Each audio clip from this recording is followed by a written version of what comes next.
Hello, everyone, and welcome back to the Foltz Fitness Podcast. I'm your host, Hunter Foltz, and I'm joined with my wife, Lilly. Hey, guys. We are going to dive right into the podcast.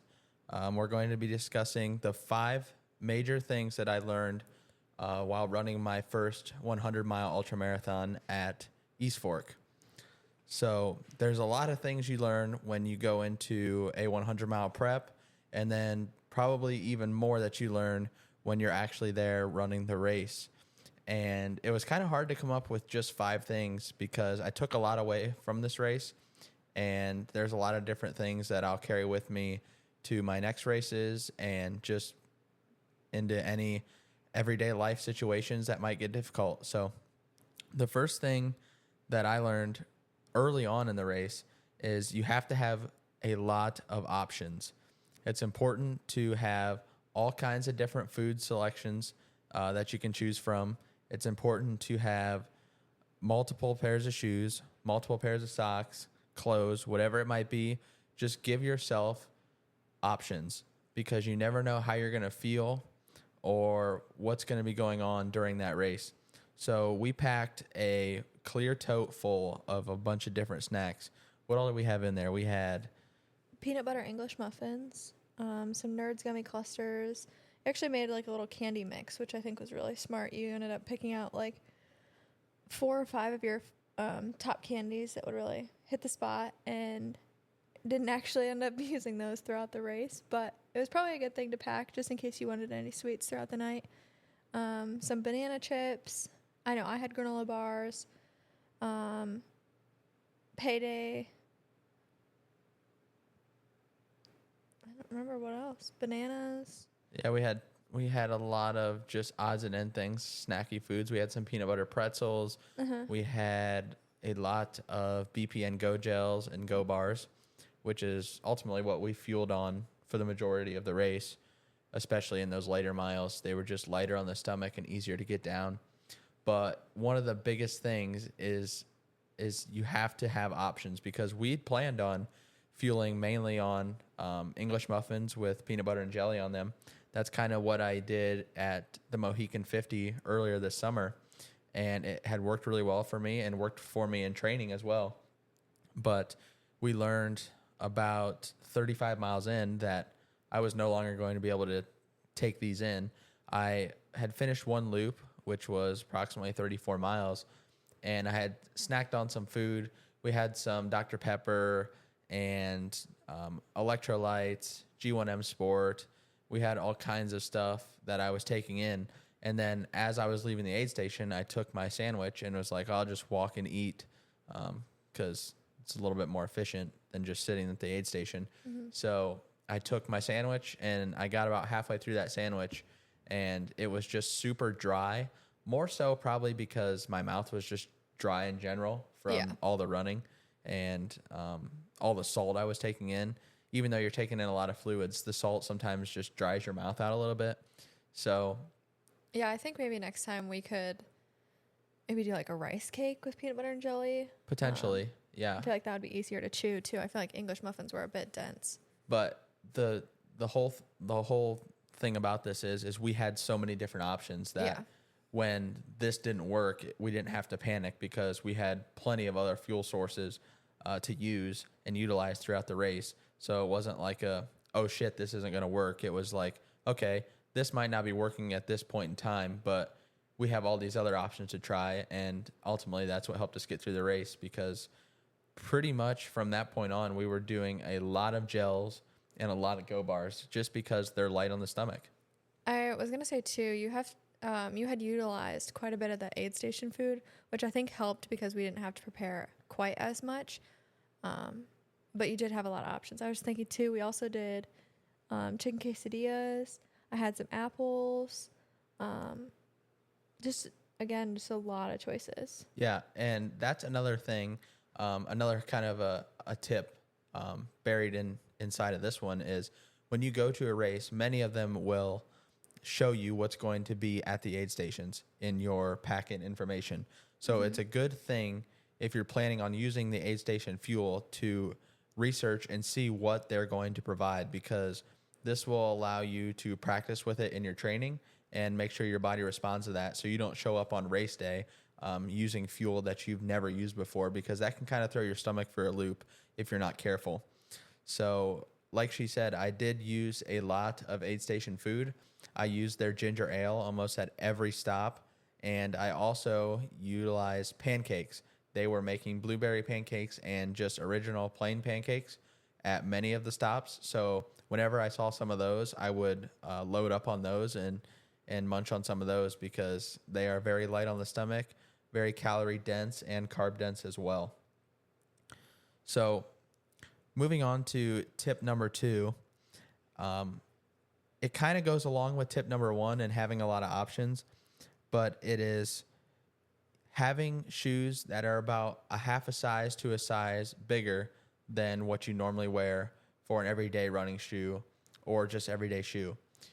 Your feet swell up so much in these ultras. It is crazy the difference that they grow.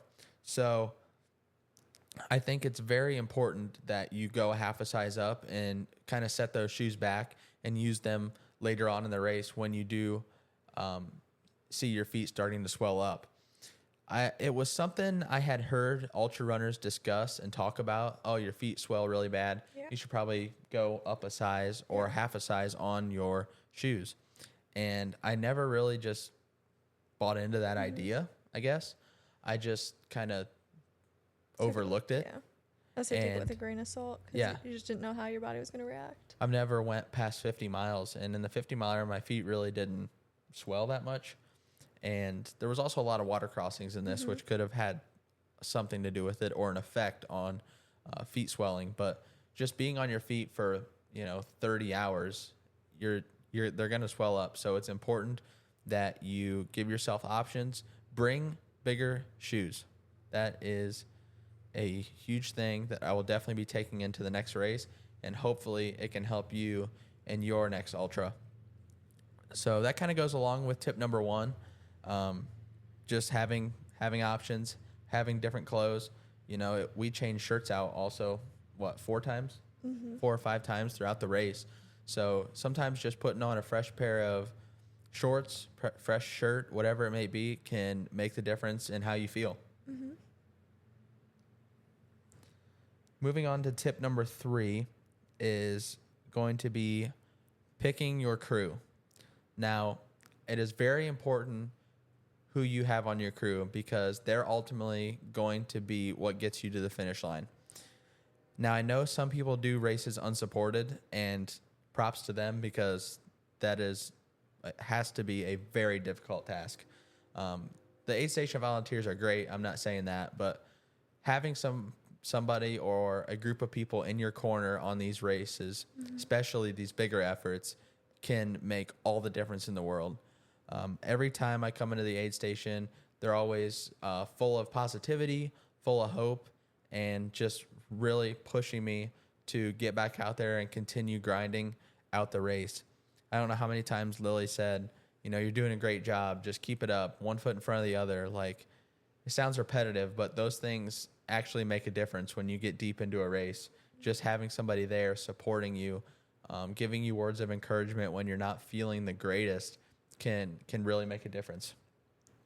I think it's important that you pick people that are going to truly root for you. Just because they're your family members doesn't necessarily mean they're all in on your goals, and it doesn't necessarily mean that they think this is what's best for you. I know I had some family members concerned that I was running 100 miles. They would kind of say, oh, that can't be healthy. That's not good on your knees. Like, you probably shouldn't be doing that. And having those kind of people on your crew probably is not the best idea. But you really want to get people that are bought into your goals. They know what you want to accomplish, and they know what's at stake in these races. Because if they're not bought in, if they don't care about your goals, then they're not going to get you to the finish line as quickly or efficiently as you could. With that, I think, like, as a crew member, I think your language is extremely important. Asking you, how are you feeling? I mean, you're 50 miles in. You're not going to be feeling great. You're 80 miles in. You're not going to be feeling great. And to just constantly put that reminder back into your head is not the best choice. So instead, just to focus on like supportive language and encouragement. We obviously want to ask like, oh, how are you doing? Are you doing all right? Like, just try to shift that language. Yeah, I think that's something you learned early on in crewing is like, I think I even told you after the first few races, like, don't ever ask how I'm doing because if I'm doing good, it's whatever, it's fine. But like, if I'm not feeling good and somebody asks you how you're feeling, like, that's not a positive thing. You're going to focus on it. Yes, you're going to focus on it even more. So just telling your runner, you're looking really strong, or you're doing great. You're doing a really good job. Just keep going, one foot in front of the other. Like, just small things like that can go a long ways in these races. And you never want, like I said, want to focus on how you're feeling. You want to focus on what you can do in that moment and never get too far ahead. I just, recapping on that is just, Lilly's been great. As I call her the crew chief, even though our crew is not very small, or it is very small. It's usually just one other person with her, or in this case, my mom and dad were there, off and on, not at every aid station, but they were there helping at a few of them. They're very helpful. And your mom joined us for Mohican. Yeah. So you've had some help, but you're definitely a big part of my success. Thank you. And whenever I talk about a crazy goal or an ambitious race or whatever it might be that I want to do, she never questions it. She's always like, all right, let's do it. Like, I want you to do what you're passionate about, and I'm going to be there for you, and we're going to get it done, which is one of the main reasons why I wanted her to run across that finish line with me at East Fork, which you guys will see in the YouTube video coming out very soon. I made sure before the race even started that she knew she was crossing that finish line with me. And that's exactly what we did. So people think that running is an individual sport, but when it comes to ultra running, I view it very much so as a team sport. Yeah, thank you. The fourth thing that I took away from this race, and it was definitely something later on that I realized when I reflected on the race and the training going into the race, is that you don't have to run 100-mile weeks or crazy high mileage weeks to have success at the 100-mile distance. A lot of people see these influencers and people online running 100-mile weeks, 90, 80-mile weeks, whatever it might be, just super high mileage. And they think they have to run that to complete a 100-mile race. And I'm here to tell you that you do not need to do those super high mileage weeks consistently to complete a 100-mile ultramarathon, because I definitely was not running that high a mileage. I have a job, like I work 9 to 5 every day, so I'm busy with other things throughout the day, so I can't just train all day long. So I was making the most of my time. I was fitting in the necessary training I needed. I'm not saying you don't have to train. I mean, you have to train a lot, but it's not to the extent that you might think or what social media shows. I had set out to run a little bit higher mileage than what I did, but coming off of Mohican, I had some IT band pain, and it was causing some flare-ups in my knees. So I wasn't able to run heavily early on in this training block. I had to be a lot more conservative and do some more gym time, kind of pay attention to how my body was feeling and just run off a feel, especially in those first few months of the training block. So I didn't get as high a mileage in my peak weeks because I didn't have a proper build to get to that higher mileage that I was looking for. But at the end of the day, I did a steady build. I mean, I started off at about 45-ish miles, and I built all the way up. My peak week mileage was 75 miles. So I did get a higher mileage weekend, and I was staying steady in the 60-mile range for for the majority of my training. But again, that's not anything crazy. We're in Columbus, Ohio, so we don't really have a lot of elevation change. No. And it makes it kind of difficult to get the hill work in without being on a Stairmaster or treadmill, things like that. So we did make sure that we were getting our runs in the morning. That's usually what we did. We were always running in the morning. And then we would get off work and we would come home and either do another run or we would go to the gym and do full body strength. And along with that full body strength, we would do some incline walking at a brisk pace. And that was kind of what my training looked like. And like I said, it wasn't crazy amount of mileage weeks on end. I did build up to 75, but it was never sustained what I would consider ultra long mileage for a 100-mile race. Mm-hmm. So that is tip number 4. And moving on to the 5th and final tip is you are much more capable than you think you are. You can endure so much more than you believe that you can. And I am proof of that because I've only been running since December of 2022, so less than 2 years.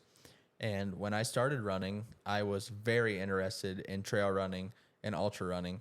I was following some certain individuals on social media, and that's kind of what they were doing at the time. And some of them are still doing. And that's just what I kind of latched onto and was really passionate about. So I began building up and just kept building my base up and kept building my base up until I was starting to get my daily runs, over 5 miles and just getting comfortable with going longer distances. And honestly, all that comes down to is just spending time on your feet and just putting in the work day in, day out, being consistent and just continuing to build mileage over time. It doesn't happen quickly. It doesn't happen, in a month. It takes multiple months, multiple weeks of work, just day by day, putting in the time running. And building strength. I think you really prioritize that. Absolutely. I think that's overlooked for runners a lot of times, but it's never been really a debate for me because I had a background in strength training, and I always kind of enjoyed being in the gym, and that definitely helped me through this race, just having that leg strength and leg endurance. Yeah. But it's just super important that if you're going to sign up for an ultra or a marathon for that matter, that you continuously put in the work day by day, staying consistent. You have to believe in your mind that you can do it. That is one of the biggest things when it comes down to ultras especially, is the distance can seem overwhelming, but you have to believe 100% in your mind that you can do it. And this is kind of going back. This is what your crew is supposed to help you do. Yeah. They should be helping you push your mind, push your boundaries, push your limits, and get that finish line. I think it's really a mental game, equally as much, if not more, than physical at some points. You know that your body could take you that far, but your brain is constantly reminding you that your feet hurt, you're chafing, you're hungry, you're tired, and you really got to fight those poor thoughts and just keep trekking. I think especially in ultras, having run marathons and 5Ks, 10Ks, I've pretty much ran majority of the distances under 100 miles or up to 100 miles. And I can definitely say that your mental game matters way more in the ultras than your physical abilities. Because I would say if you can run 50 miles, that you can run 100 miles. Because at some point in the race, you're going to hit a point where your legs are hurting and your feet are hurting. And it kind of, I don't know how to explain it, but it kind of just goes numb. Like it doesn't get, there's a point where it just doesn't get any worse. It is what it is. And that's when you have to lock in mentally to continue to trudge on and move forward. And it really becomes more of a mental game than physical. Mm-hmm. So that is point number 5, but we have a bonus tip that I would like to discuss a little bit, and that is you just have to learn to have fun and learn on the go, because these races are meant to be fun. They're not meant to stress over times. We're not going to the Olympics here, or we're not competing for all kinds of money in these races. We're just out there to learn about ourselves, grow a little bit, and ultimately have fun. So I had set out with a goal to run sub 30 hours when I signed up for this race. That was kind of the stated, what you would call a goal. And I obviously didn't hit that. I ran 31:25. So my B goal was to be under 32 hours. So I hit my B goal, but didn't get the A goal that I wanted. And to be honest with you, I didn't really care, because I got the finish line, which was ultimately what we were after. Yeah. And I'm more than a time on the clock at the end of the day. Like, you are more than the time that the clock reads when you cross the finish line, because you put your body through something that not many people are ever going to experience. And this doesn't just go for ultras. This goes for marathons too. Yeah. Like, you are more than that time on the clock. You put in the work. You got to that finish line, whether it was pretty or not. Like, you have something to be proud of, and you should never let anybody bash on your times. You should never be disappointed in your times, because getting to the finish line is a huge accomplishment. Like, the amount of work it takes to get to that finish line, no matter the distance, is unfathomable, especially in 100-mile races. It's a culmination of just belief in yourself, showing up day in, day out, putting in that work, and getting to experience something very, very few people will get to experience. And I know that this race will be something I talk about forever. It was truly an unbelievable day with some unbelievable people, and I really learned a lot about myself. I mean, it was hard to come up with just a few things that I learned, because I learned so much about how I want to go into the next race, how I want to approach my fueling strategy, my aid station strategy. Like, there's so many different things that I can build off of and get better from. And I think that's the whole point of these races, is just to continue to get better and better at each one. And because I didn't hit my A goal, I did a lot of reflecting and realized, where I can make up some time very easily. And we're going to put together a plan for the next one that is more efficient and is going to allow us to shave some time off these races as we continue to put them on the schedule and keep racing. So that's pretty much all we have. I want to encourage you guys to continue to work towards your goals, and don't let anyone ever tell you that you can't do something, because if you believe in your heart that you can do it, then that's all that matters. So just continue to put in the work and getting after it day in and day out, and you'll see the results. You will see the results. Maybe not right away, but that's the nice thing about consistently putting in the work, is at some point it's going to pay off, and you just have to continue to believe that in your heart. So we want to thank you guys for tuning in to this episode of the podcast.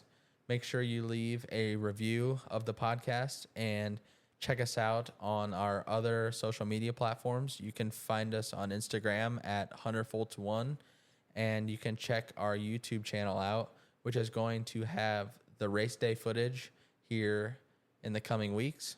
You can also check out some of our previous races. We have a Mohican 50-miler race video up. We have a Glass City Marathon race video up, and just all kinds of different training tips, training days, all kinds of stuff on there that we've documented throughout our preps. So we just want to encourage you guys to check those out and leave us some comments. Let us know what you want to hear us podcast on next. We will have some more episodes coming out in the following weeks, so stay tuned for those, and we will see you in the next one.